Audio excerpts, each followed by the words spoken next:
メソンメッソン大活躍ね。メ急いで行ったけど私たちの出番はなかったみたい。いいさ。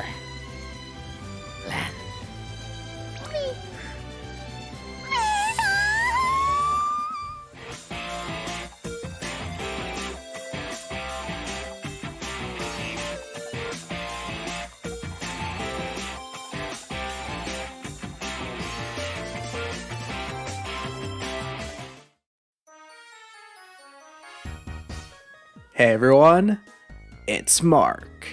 This is my recap for Pokémon Journeys episode 54, Messon Impossible. This was the 1139th episode of the Pokémon anime. I'm going to say this straight off the top that I absolutely love Sobble. I think it's incredibly cute and adorable, and half of this review is just going to be me gushing over that. If that's not for you, no worries, I'll see you next time. Anyways, I meant to get this review out Friday night as per usual, but I got a random headache out of nowhere that totally took me down for the count, so I've woken up, ate some pancakes, and now I'm ready to review this episode all about my favorite, Sobble. The episode starts out at the Cerise lab, and Ren comes in to announce that they're filming the movie Spy and Sniper nearby. Go and Ren are fired up, while Ash predictably has no clue what they're even talking about. They set up how one of the stars is an Inteleon, which is Sobble's final evolution. Everyone is excited, and off they go. Just as they arrive at the filming location, we see this guy again, who, if you don't remember, is the same director from episode 19, the one about the Ditto. Okay, time for some trivia about this guy, because when I was reading up on him, apparently both his Japanese and English names have a bit of wordplay about them. In the original version, this guy's name is Koreeda, which is not only the name of a famous Japanese director, but also the phrase Koreeda means "this is it" in Japanese. So he's kind of like a Pokemon in the sense that he just says his name a lot, but he's also saying this is it, over and over again. In the dub, they name him Kublak, in obvious allusion to Stanley Kubrick, who, well, made some very kid-friendly films, such as A Clockwork Orange and Eyes Wide Shut. Again, very kid-friendly. So they start filming the scene, and it's meant to be an action scene involving the spy and Inteleon, and I just wanted to point out how not only was this character of the day cool because she's a spy, but because I thought her soft-spoken voice was very unique. いいタイミングね、相棒。Sobble is immediately taken by this Inteleon, thinking it's the coolest thing in the world, but Team Rocket show up and try to steal it, and this pretty quickly devolves into a battle between their Poochyena plus Houndour and the Twerps, and for once, Team Rocket do something tactically smart and just use Mean Look on Sobble, which effectively paralyzes everyone once it starts crying. Inteleon comes in and sends Team Rocket, along with their car, blasting off again, which was pretty impressive. After that, Ash and Go start to leave since they had to pause the filming, but Sobble wants to meet Inteleon so bad that it actually runs off away from Go, which we basically never see it do. This bully on the film crew stops it from meeting Sobble's idol, but Jacqueline, which is apparently the name of the spy actress, steps in and agrees to have a chat with them. They head over to a spot by the harbor to talk, and oh my god, Sobble is so nervous that it's actually going to get to meet its hero. It's so adorable. They talk about how Inteleon used to be a lot like Sobble in the past, and back at the Cerise Park, Sobble begins mimicking how Inteleon uses Snipe Shot, and after running away scared from Darmanitan, Go has to go comfort it.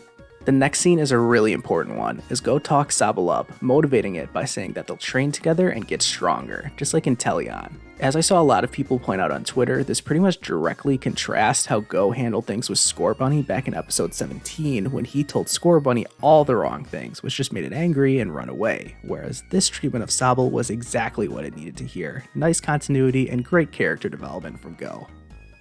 Meanwhile, Team Rocket hatched another master plan to steal Inteleon, but it's time to start training Sobble, and Ash suggests the only way he knows how, which is by battling. This predictably goes horribly wrong, and after Go nearly breaks Sobble's heart by saying that it may not be cut out for this, he calms it down once again by saying that maybe they need to play into its unique battling style of running and hiding. And by the way, am I the only one who really wants to hold Sobble like that now after seeing Go do it? Alright, anyways, let's just move on.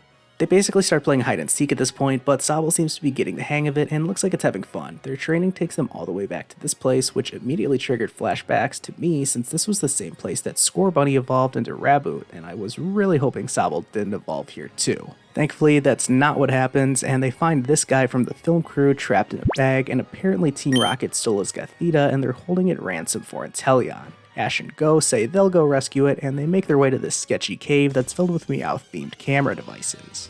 Sure enough, they walk right into Team Rocket's trap, with Sobble being the only one left outside of this cage. Meowth and Wobbuffet charge in to grab it, but Sobble starts the biggest battle of its life by using Water Gun to make itself invisible. This allows it to land a few attacks before Team Rocket counter by using this weird eraser machine that fills the room with chalk, making Sobble visible once again. Just before it gives into its fear, Sobble remembers meeting Inteleon and decides to step up and fight, and out of nowhere it uses U-turn on both Meowth and Wobbuffet before returning to its Pokeball. It comes back out and Go praises it for battling so well, and seriously, I think my life would be complete if I could hold a Sobble in my hands and have it look at me like that. Then, they break out of the cage. Wait, what? If it was that easy, why didn't they just do that earlier? Anyways, the day is saved and Officer Jenny and the film crew show up to end the episode. The director decides to use the footage from the Meowth cameras, and see, there you go. He does say this is it over and over again, which sounds like him just repeatedly saying his own name. Sobble gets one last moment to shine, with Jacqueline and Inteleon complimenting it, which of course makes Sobble's day. Best day of its life, surely, and it caps it off by finally getting one up on Darmanitan by hitting it with Water Gun while it's sleeping, before we get the usual cinematic, picturesque ending to the episode.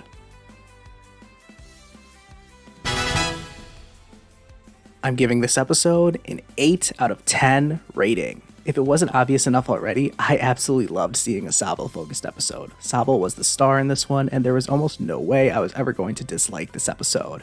On the whole, I'd probably agree with you if you gave this episode something more along the lines of a 5 or a 6 out of 10, since the movie-related plot with Team Rocket was not groundbreaking at all, but just my own personal bias in favor of Sobble bumps it up to an 8 in my books, and I will be making no apologies about that. This episode kind of reminded me of episode 180, Houndoom's Special Delivery, which is no lie one of my favorite original series episodes because it is just pure Togepi cuteness overload. I don't know what it is, but I just have a soft spot for Pokemon like Togepi and Sobble, so that's why I loved this episode.